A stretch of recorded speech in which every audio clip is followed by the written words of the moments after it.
Hey! Hello, hey everyone. It is prime time for Let's Talk Theater Live with Winston, Yes. myself, and Tony. If you guys hear our voice, you're hearing the voice of blissfulness as we get towards this week of the 15th annual Atlanta Black Theater Festival, Tony. I know. You know what? It's funny. You asked the question. I don't know if we talked about this in the last podcast, but you asked me the question, like, what's the story for this year? And I was like, 15 years. And you were like, yeah, I know it's 15 years, but what's the story for this year? And I said, the story is we made it 15 years. That's exactly right. That's the story. Oh, That, grace of that, God. that, God is real. every day I wake up and I give thanks for the ABTF. I And do too. you know, for those of you who are coming in town, or those of us who will be joining us, please, we're so looking forward to seeing all of you. We're so looking to wrapping our arms around you in the spirit and really thanking you for being. There's so many things to do in the ABTF, in the Atlanta area rather, on Labor Day weekend. And the fact Yeah, that you would come and spend some time with us in our environment is so amazing. So we're so thankful for that. we are. We don't take that lightly. We do not take that for granted for sure. Well, tonight, Oh wow. Winston, Whew. we are pulling back the curtain and we're going to introduce you to some of the incredible producers bringing their work to the 2026 15th anniversary celebration of the Atlanta Black Theater Festival. So it's the countdown. The Whew. countdown is on. It's on. I gotta get my props up. Got my props. I love this part. That's right. For those of you in the audience, please show us love. Show love to these wonderful producers when you see Yes. them come on board. Put any comments you feel, any questions you wish, anything you have. Please let us know how you're feeling and how you're getting ready for this year's ABTF. So I'm gonna do this is gonna be a rapid fire. We're gonna just bring everybody up. We've got four representing our stage reading or dramatic reading series.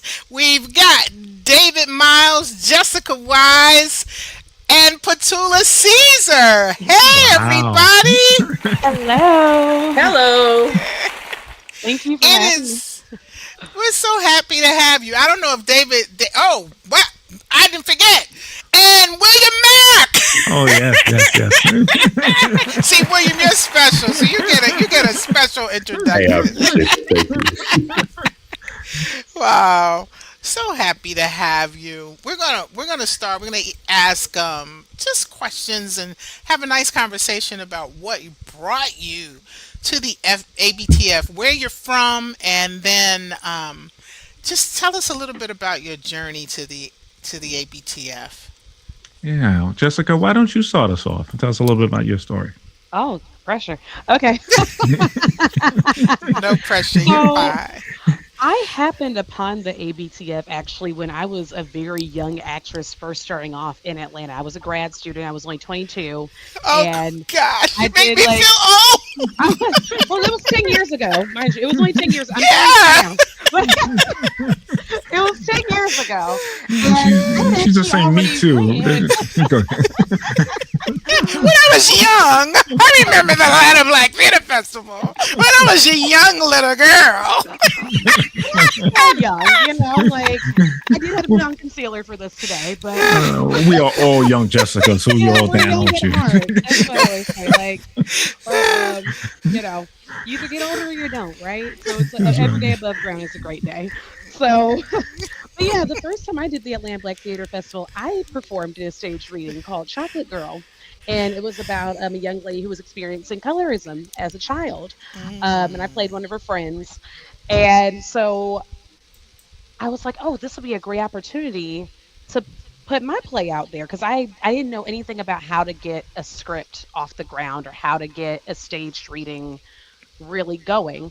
And so it actually was super helpful because I was able to learn how to do my own stage reading later on. So the Bridge Club was written my sophomore year at Agnes Scott College in 2013. I was 19 when I wrote this play.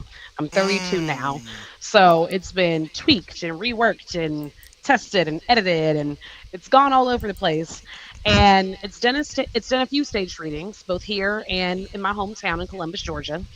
Um, and it finally went to stage for the first time last year, but I knew I wanted to take it through a bigger audience. And I knew that I needed more than just my own personal organic reach. And so I thought the festival circuit would be a great place. And I know that Atlanta Black Theater Festival is one of the best places for new Black work to get put out there into the universe. So I was super honored because I was like right there at the deadline. And something in my spirit just told me like just submit it. You're a little bit late, but like maybe. And if the answer is no, then the answer is just no. And then I got the email and I was so excited because I've admired the festival for so long, and it's so exciting to come back now as a producer. That is so wonderful, Jessica. So we are so excited about that. So Petulia, tell us about yours. We're gonna come back to you, Jessica, in a bit. Petulia, you are on mute.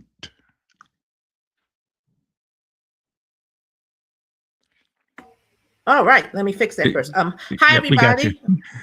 everybody. My name is Petula Caesar, and how I ended up at the festival. Oh, there's a very short version of the story that I'm going to tell. But I live in Baltimore, Maryland. That's where I am currently. So I'll be coming to Atlanta from Baltimore. Um, I had heard about the festival from different folks I know who live in the Atlanta area, and I'd actually seen it on social media too. And it was January, and it was dark and cold outside. And I had been working on this play, Reclassified, which had a bunch of different names. I've been working on it pretty regularly for 2 years. It had been in a couple of small 10-minute playwright festivals in my hometown, and I felt like it was time for it to go somewhere bigger. But I was very nervous about it because, we never think we are enough. But sort of similar to Jessica, a couple days before the deadline, I was like, you know what? All they can do is say no. And if they say no, they're foolish because they should have said yes. But they're not foolish because they said yes. So I got the email. I was hysterically happy. And then I realized, oh, now I have to do the thing I said I was going to do. But it's really been a great experience. This was definitely a story that I really wanted to tell. I know how incredibly important our stories are, in particular, the big ones, the small ones, all of them. And this is one that I felt like had a lot of layers to it. I'm really excited about bringing to a larger audience. So I was nervous about it, but then I became brave. And now I'm talking with all you good people.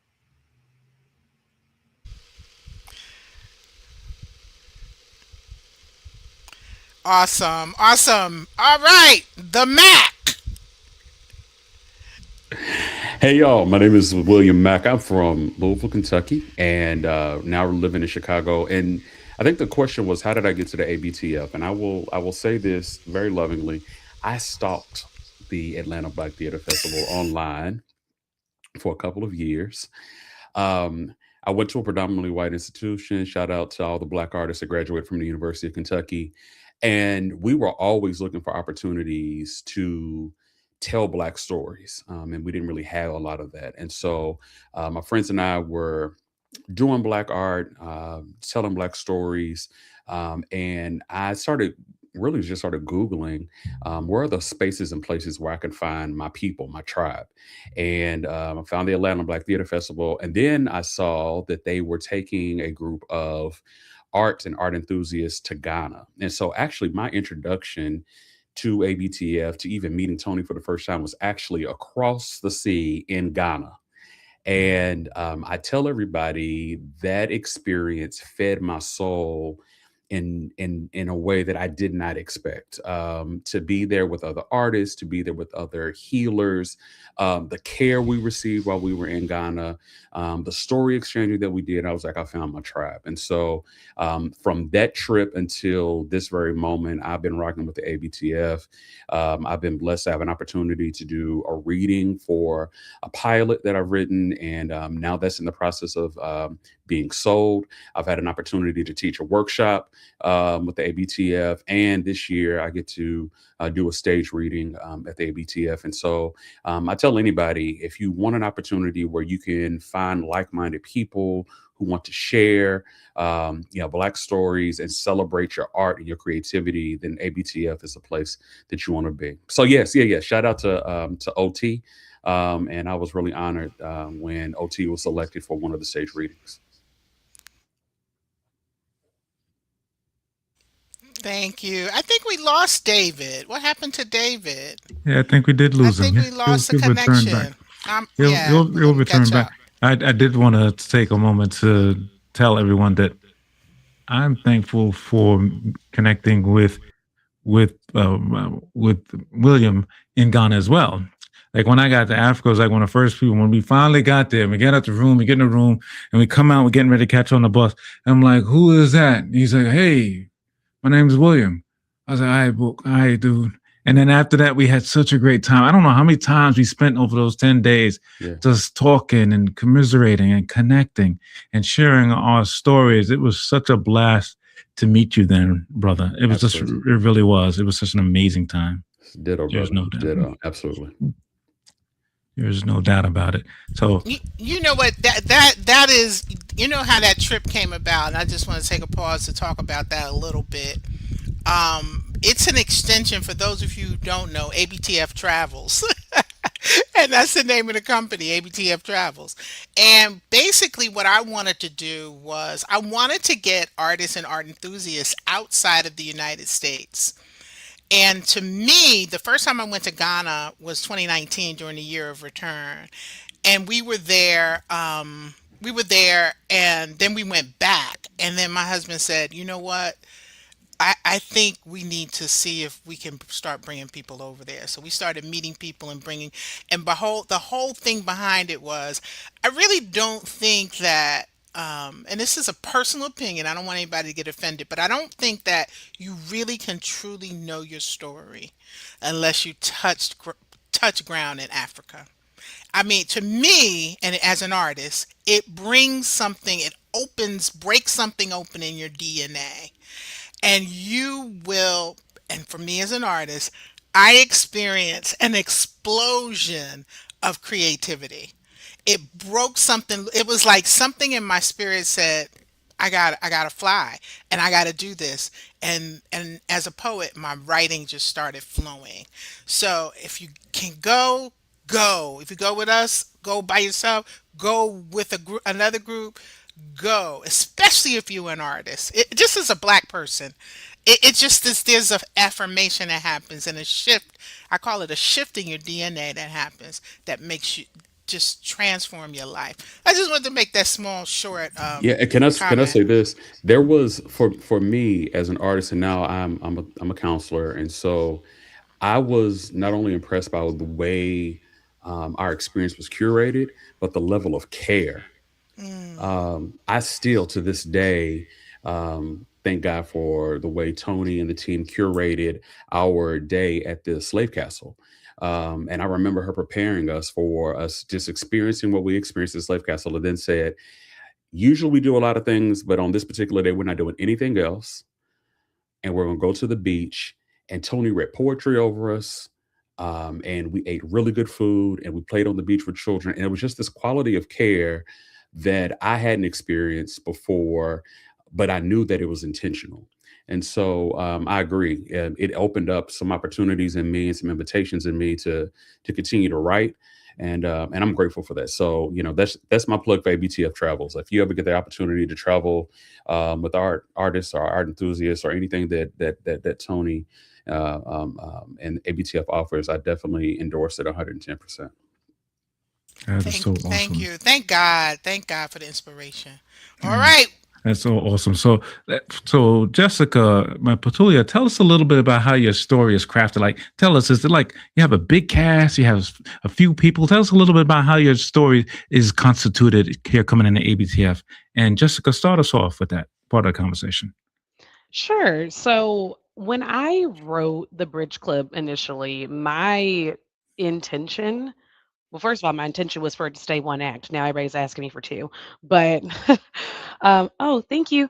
Um, I just saw the comment. But I very intentionally structured it to where it stayed in one room and it was only four women. And I did that because I wanted it to be both minimal in quality, but also as mobile as possible. And I really wanted to be able to focus on it being an ensemble cast. So the best way to do that, I feel like, is to almost like how it was, because it's inspired by the Real Housewives a little bit. So my goal was to keep the cast tiny but mighty. So like they're all very dynamic, very strong-willed women, but they all feed off of each other as well. One cannot move without the other. That is great. Love the And story. I just want to ask one follow-up question. I yeah, Yeah, love this story because thank when you. we read a lot of plays. Over the years I've read a lot of plays. And this is so different. I was it was delightfully refreshing. That's Thank what I would say you. this piece was. It was delight. So if you haven't got your tickets to see this, I would definitely recommend this because it's definitely something that you've never seen on stage before. I just want to make that comment. Go ahead. Oh, thank you. And that does actually kind of feed me a little bit more to further answer the question, which is another thing I want to do. I wanted to write escapism. I feel like, especially as Black people, we often push ourselves to, look at the history, look at the hard things, and look at the trauma. And we need to. And it's extremely important because if you don't know your past, you don't know your future, you don't know your present. But I also think it's important to remember that even in our past, there were times where we had joy and times where we were living well and creating bonds and creating friendships. There were happy moments in addition to all those horrifying, unexplainable things that happened to our people. There were also people who were living really beautiful lives. So, creating something that was going to make our people happy and entertained and laugh. There's a lot to cry about right now. But I just wanted to make people laugh, and I wanted to kind of invite everybody into the living room to have a good time, have a cocktail, and play some bridge and gossip a little bit. that is so awesome and so inspirational, Jessica. We are so looking forward to it. Petulia, tell us I a little bit just want to say, about. Go ahead. right, really quick. I just saw David made a comment. He ended up in the audience. So, David, I want to tell you, I resent you the link. You want to come in the studio. He's in the audience. I don't know how Ah, that happened, but see that? come on into the studio, David. I just emailed you the link. All right, go ahead. Yes, and Petulia, tell us a little bit about how your story is constructed as well. Okay, so Reclassified, um, it has three characters, but most of the story is told with two primary characters. It is based on a true story, a story that happened to my dad.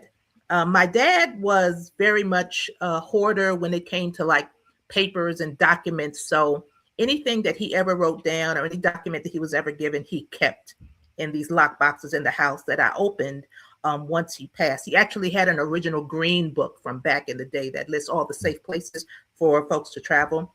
So that was real interesting. So this is based on a true story.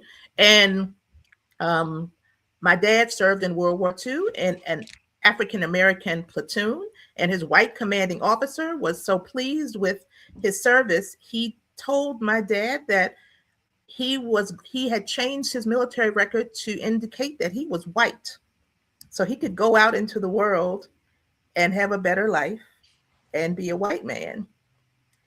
Now, mind you, sure, he'd have to leave all of his family and all of his friends and all of his community and his identity and everything that had happened to him to that point in his life, but he was going to be white. So, yay, I guess.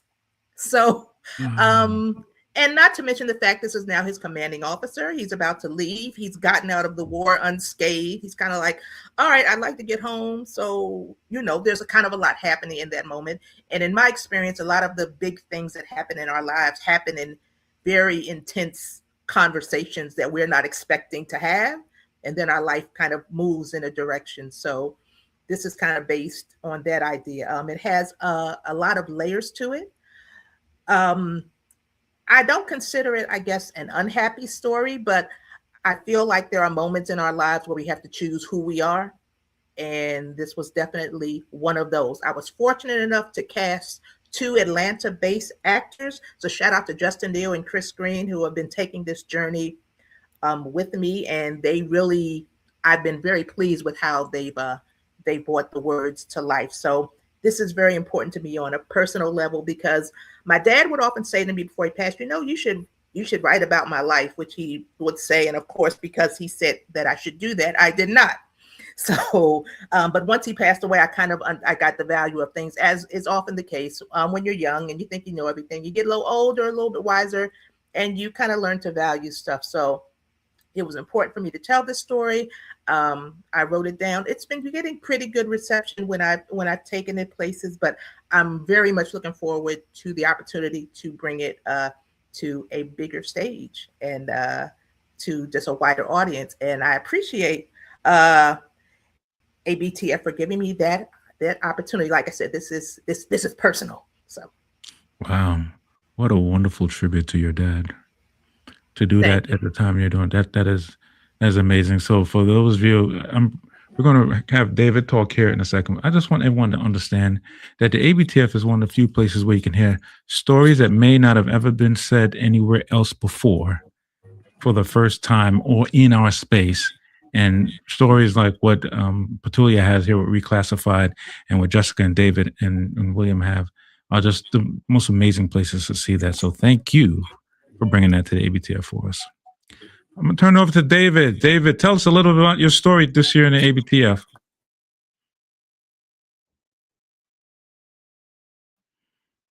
No, he was trying to what? Go ahead, David, see if you can Okay. speak. Okay. How about now? Can you hear me? Yes, we can hear you well. Okay, excellent. My story this year is called Untied, and it's based on a true story, but it comes from three different events. Now, when we first tried to do this thing, we were the play coach. It was going to start in 1987 and end in 2026. Now, how do you do that back and forth? It gets kind of wild and crazy. So, what basically brought the story to life was a true story based on myself.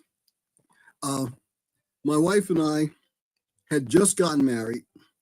We didn't live together before we got married. She lived in New York. I lived in New Jersey. I dropped her after the honeymoon. I get back to my place. I drop my bags on the floor of my apartment, and the doorbell rings. There's a young woman at the door. She's got some papers from the co-op. This is kind of odd because it's on a Saturday. It's 3 o'clock in the afternoon, and she's wearing an evening gown. She says, "Can I come in?" Okay, yeah, well, fine. She sees my bags on the living room floor. She asked me a question. And this is the difference how this play turns out. She goes, "Is somebody getting ready to take a trip?" I'm there by myself. What do I say? I said, "Well, I just came back from my honeymoon." It's a good thing I said that, but if I didn't say that, then we've got the play. Yes, but I said that. That lady became a personal friend of mine and my family for the next 13 years because I didn't try to use anybody. But if I had gone the other way, now let's throw in, you remember the executive that got caught on the kiss cam last year? That went all over the... Yes. Okay, now you throw in this apartment, nobody knows. Now, the last part of the same story happened about 10 years ago. My wife's an identical twin. We're in Virginia getting ready to move our daughter to the West Coast. A lady comes up and taps my wife and says, "I don't know which twin you are. Are you Margaret or Marjorie?" She goes, "I'm Margaret." She goes, "Well, I'm Marjorie's best friend. You're David. This lady's telling me about my life." Guess what? That lady was best friends with the lady who came up with that negligee on. If I had done something stupid, it would have been known about in minutes. I mean, the world can't be that small. So I took those three things, put them together, and we have Untied. What happens when you get busted in the internet age? Oh my gosh, I love it. And so it's about an entanglement. You So can't make this up. you can't. I'm like, oh my gosh, this lineup. This lineup. Oh my, what? Wow. Wow. But now, Like, how I met Tony. If I woulda, coulda. I mean, as that lady was telling me my life story, like 20 years later or so, I'm thinking to myself, all I could see was that lady in that negligee asking, is somebody going on a trip? I'm telling you, Dave, the more you kept talking, the more we were all like leaning a little bit further in to what you were saying. There is no doubt about it. That's So for this sure. story is about if I coulda, this is what I woulda. No. Listen, if I did it, it would have not been hidden. I mean, that's the thing. I mean, you Wow. have to do the right thing because Yeah. it's the right thing to do. Oh, I can't wait. I cannot wait to see how it unfolds and how it ends in the wonderful, brilliant mind of David Miles. Now, David, you've been here before, right? I have been here before, but now, how I had to To the meet Tony, ABTF. I did. This is like my fifth submission to the ABTF. The first one came, Tony was in New York for a funeral. She was leaving to catch her Uber back to the airport. And suddenly I hear my wife saying, well, David, I'm thinking I'm being volunteered for something. I don't know what. And then Tony tells me who she is. Her Uber's outside. I've got to run with her. Don't think she's out of shape. I had to stay with her to tell my story. And finally she says, okay, send me something. She gets in the car and she speeds off. So that's how I got my start. It wasn't a long story. It was just a short run to the Uber. Oh man! But you know you are another one of those really unique writers that tells stories so like differently. And again, I say I read a lot of plays, but you are definitely have a unique voice, and I thank you for lending it to ABTF. I mean, I'm sure you have a shelf full of plays. I know you do because you're that kind of writer that you're like. Thank you. Yes, you got a lot of stories. But That's for sure. thank you for following up. That's awesome. And so, William, tell us a little about how your story is constructed. Yeah, so OT is the story. If you're familiar with Downton Abbey, right? Downton Abbey tells the story of all the workers that keep the mansion going for this family. I describe OT as the Downton Abbey of the hospital, right? And so all of the essential workers that keep the hospital going that nobody really pays attention to. So, our main characters are the CNA, the janitor, the security guard, the cook, and the laundry lady. And I was inspired. My mom was a CNA for almost 30 years. And I was really inspired by the fact that to this day, my mama's work family is now a part of our family. Y'all know how we do. Like, we got aunties and uncles that aren't blood related to us, but they care Yeah. deeply for us. And then my mom's stories. And then over the last 2 years, I've been working on my chaplaincy certification. So that's allowed me to go into getting that. And so hearing these stories about how essential workers are overlooked, and they're not necessary until they're necessary, and singing the song of the unsung heroes. I really wanted to do it through OT. And so we do that with this cast. We do a lot with oldies and Motown music. And so I'm really excited about it. So we'll see the cast getting ready for their staff Christmas party. And how their staff Christmas party is interrupted by the life of the hospital, and how there is a tragedy that takes place, and it really shows the value of how we don't look at or value the essential workers the way that they should be, but how they come together for each other, celebrate each other, and help each other through what's going on in their personal lives. So it's really a celebration of the unsung heroes. I wanted to honor my mom and honor those who have worked in and out of the hospitals that I've seen growing up. And it's a lot of fun. So we did a reading here in Chicago.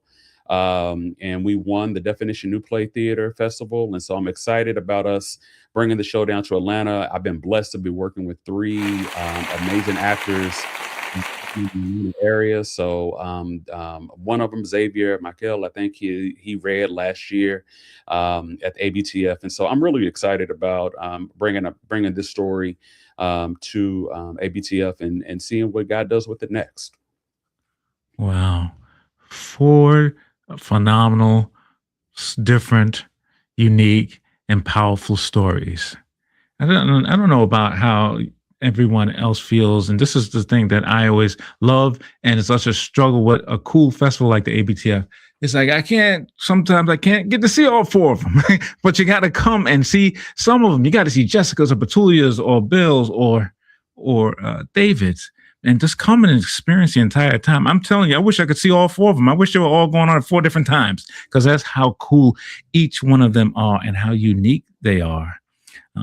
I want to ask a little bit of a tough question here for each one of you as a creator. Tell us, when you're creating your stories, tell us tell us about a challenging moment you have to go through. Like, what's a challenge that pops up in your head when you're starting to write your story? What is something that can really, really affect you when you're creating and writing your story? Either it's this story you're doing this year or a story in general. And Bill, why don't you start us off with that? Yes, I think Miss Batula said something that resonated deeply with me, and that sometimes we don't think that we're good enough, or that who wants to hear our story, or who's going to care about this play, right?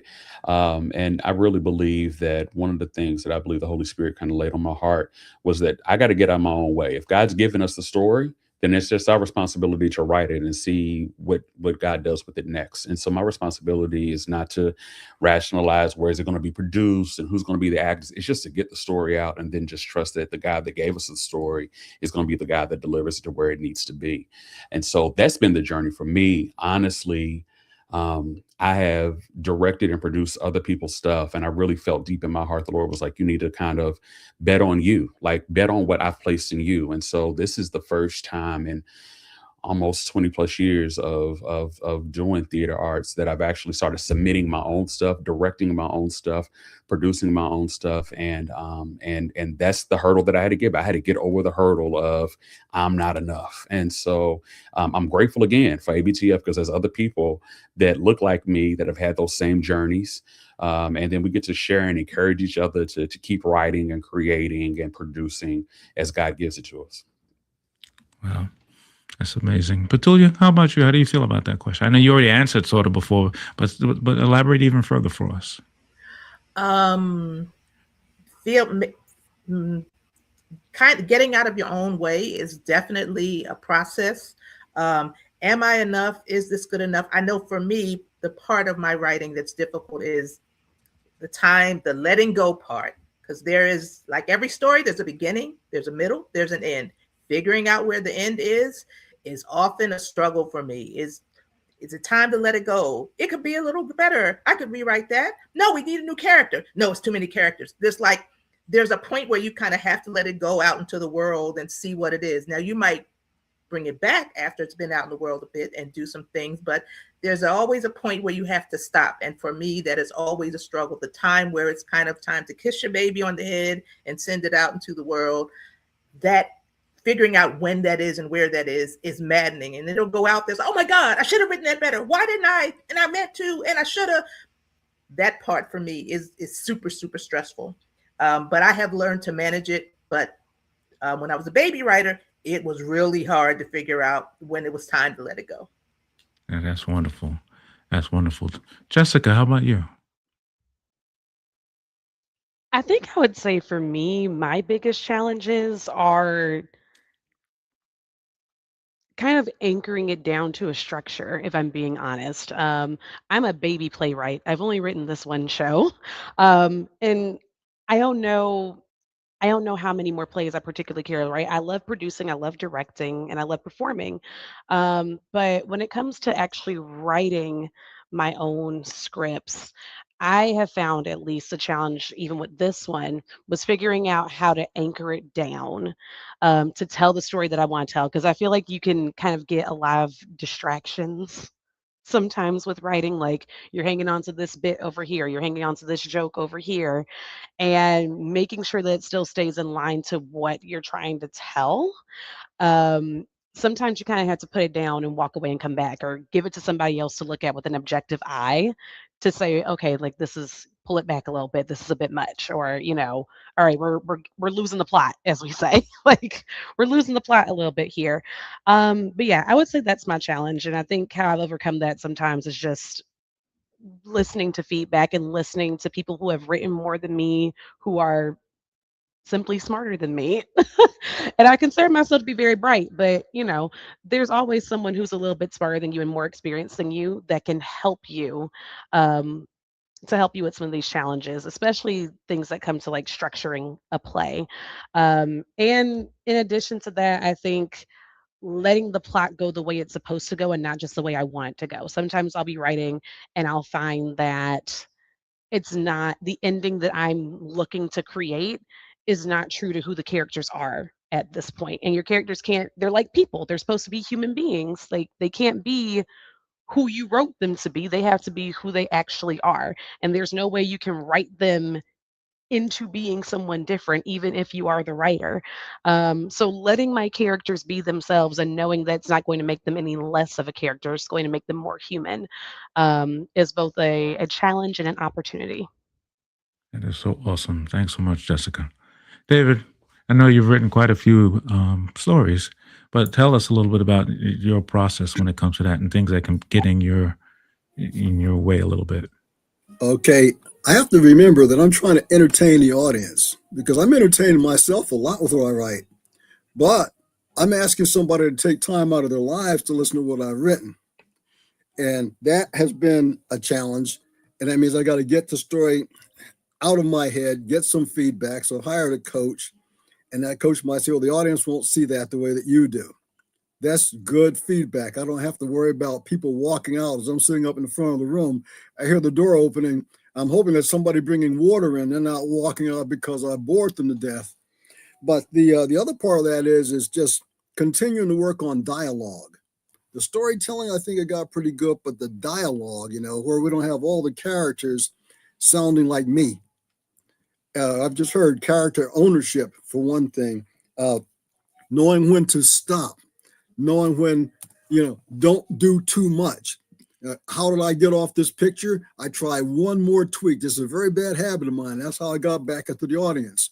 But the whole thing is to try to entertain the audience. And the other thing I want to do is we had August Wilson in the 20th century. I don't write about Black people in the 21st century, people who are struggling against, sometimes it's right against wrong, it's truth to power, but it's something to where if we don't do it, if that actor doesn't do it, that character doesn't do it, then there could be bad consequences for either that person or for our people, depending on the story. Thank you. It's incredible. This was somewhat of a leading question, so thank you all for entertaining this question I had, because it was one of the reasons why we have readings and why we have readings at the ABTF Yeah. for people to come in and to hear your stories as they're being developed, as they're growing out of an embryo and they're Yeah. becoming butterflies. That's the reason why the reading series exists. And you Hmm. all have shared with us your own process, which I think is an amazing thing. Yeah. Yeah. I want to know um, why. What advice would you give somebody giving coming into the space, like they have an idea in their head? What advice would you give to an emerging writer or an aspiring writer? Anybody can answer. Well, I'll start. I'll say, first of all, put something on paper. That's the very first thing. Start. Uh, Just yeah, start. exactly. And then once you think you got a little something, find somebody, as Jessica was saying, who's got more experience than you. Mm, The other part I can certainly say is you can't have a thin skin because, as you mentioned before, and I think Fatula might have mentioned it also, your most favorite idea might have to be left on the cutting floor. mm, But if you're willing to go through that process, you will see the product becoming better and yeah. better and better each Yeah. time you go through the iterations.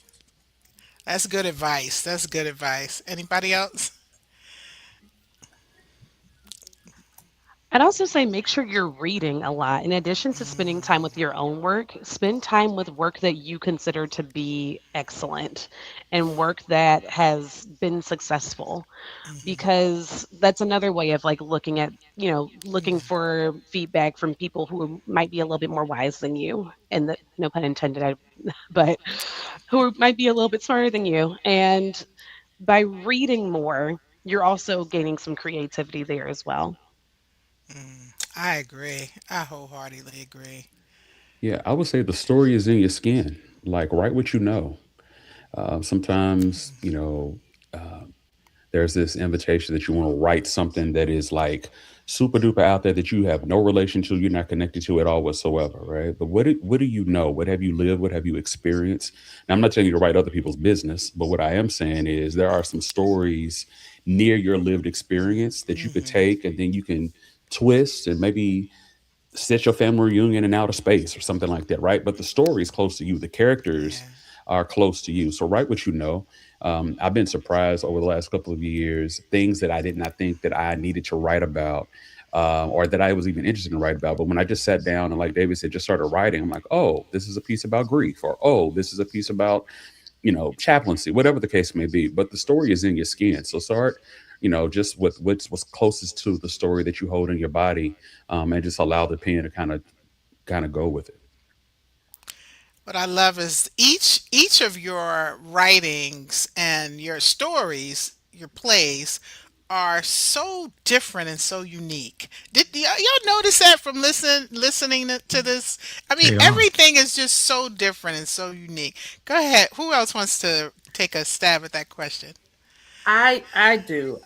I definitely agree with what everyone else has said. Read, write, put it in front of others, write what you know, because ultimately, no matter what you write, you will end up writing about yourself in some form or fashion. But I also think it is important to write the thing that you're afraid to write or you don't think you should write. I've been writing all of my life in some form or fashion. If there's a type of writing, I've done it. I've not started writing plays until the last couple of years because that was the thing that always frightened me. Writing a play always seemed scary. It seemed limiting because you're on this stage. And so, whatever the story is, you have to tell it right there. And that really freaked me out for years. And one day in 2020, pandemic, because when you're trying to stay alive, you get real creative.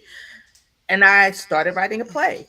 And of all the writing I've done all of my life, I've actually had the most success as a playwright because I finally wrote the thing I was afraid to write. So that is something I kind of say to everybody. The thing you don't think you should write or you're afraid to write is probably the thing you need to be writing. Wow. Yeah. Let's do. Did Mac? Did you have something? Did you want to add something? You were muted. Oh no, I was saying I was giving her an amen. That's good advice. That was absolutely for sure. We Well, heard let's it do too. some rapid fire. Let's do some rapid fire, Winston, so we get getting close to close. So each producer, I want you to answer this question briefly. Uh, Describe your show in 3 words. Each of you. Jessica. I would say lively, gossipy, and fast. It's a bullet train. Okay. Patula. Okay. Intense, thoughtful, important. William Mack. I'm gonna say human and funny and musical. Oh, okay. And David. Love, deception, and loss. Say that again. Love, deception, and loss. And loss. He said Wow. she said that fast, Tony. He had a chance to get his words together He because sure did. everybody Now, else. now, Can I add Juicy to that play? now, I stole 3 words from one of my cousins. I've been telling her about it, and she developed merch. And the merch basically says a lot of these things. So, Wow. yeah, you'll see it when I bring it down. Oh, Oh, great, great. Can't wait. All that's right. So fantastic. you want to go ahead? So here we are, everyone. few days to the 15th annual Atlanta Black Theater Oh, we're gonna do Festival. some more rapid fire. We're gonna do Oh, we some more were rapid. more. Yeah, yeah. I Please. thought you had a comment or something. Okay. Oh, no, All right. What so, is? All right. Who would be your dream audience member? Who would be your? Let's start with David first. Who would be your dream audience member? Tyler Perry. Okay. William Mack. That's a great question. I'm gonna say any producer that would love to produce my show. That's a good answer. Patula. My dad. Oh, yes. As a daddy's girl, I can relate. I can't wait. And Jessica. Oh, probably Candy Burris, because like William said, she could produce it, and it's inspired by the Real Housewives. So Yeah, That's cool, awesome. cool. All right, that's done. I'm done with the rapid fire. Thank you, Well, Winston. I wanted to, that was a great question. It made me feel a bit emotional because I've written dozens of plays and produced many of others. And I was talking to my mother on Friday, and she reminded me that she hadn't seen one since I was a kid. Ooh. And if I had an audience member, it would be my 90-year-old mother. And so that's going to happen, by God's grace. It's going to happen. We want to thank all of you. We are so excited about each one, every one of your shows this week. It's going to be so incredible to see each and every one of you, to see the audience's reaction. I'm so jazzed about not just all your shows, but there's other shows that wasn't part of this particular panel that's going to be at this 15th annual ABTF. We've got a film showcase. We've got our stage readings. We've got an HBCU college showcase. We've got our monologue competition. We've got the famous chocolate box. We've got a plethora of phenomenal things happening this weekend. So you are going to be filled up. So much, so much. I agree. I mean, I'm. This is like if you're a black theater lover or you're a theater lover, period. You can really OD on our weekend. You can OD this weekend. And one of our board members used to say, "Sleep later. Just come. Just keep going. Sleep later, because the stories will have you in the edge of your seat." I want to just ask everybody. I always forget to do this. I want to ask everybody to please, if you're tuning in on YouTube, we got two platforms streaming today. We've got YouTube and we've got Facebook. If you're streaming in on YouTube, please like and subscribe, because it absolutely does. It does affect the algorithms and gets our word out so we can generate more buzz about the festival. And so get your tickets if you have not gotten your tickets. I can tell you this year, I haven't checked in a week, but last week we were 64% higher in ticket sales than we were at that time last year. So we are projecting that several shows will sell out. Now you got the inside scoop because you're here tonight. So That's right. if you're thinking about coming, don't think about it. Just go ahead and get your tickets, because I'm telling you, I do. As a matter of fact, my mom, she sent me her credit card. She said, "Go ahead and get my tickets because I don't want to be there and it sells out." And she doesn't do computers, so I said, "Okay, Ma, I got you." So I'm not just saying that. I am, because on the other side of this, you're gonna be mad if you're on the other side of the wall and everybody else is inside having a good time. So. Yeah. So Jessica, Petulia, William, David, you guys are Yes. all phenomenal creators. Yes. Oh We my are so gosh.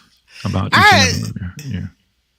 We are among such incredible, not only beautiful on the outside, but beautiful on the inside and creative. I'm full. My heart is just so full, and I am so honored that you would trust us with your work. I really am. I really am. All right, that does it for Yes, episode 20. yeah, they go by fast. They go They by do. they're really, really. So we are so excited to continue to bring this to you. Let's Talk Theater Live, because we know our stories need the platforms that we all have them in today. And so we're so thrilled about this future. And let's all be there together. Let's all love up on each other, and let's make this 15th annual Atlanta Black Theater Festival a moment and experience that we will all relish and enjoy. Absolutely. Thanks again, y'all. Have a good night. We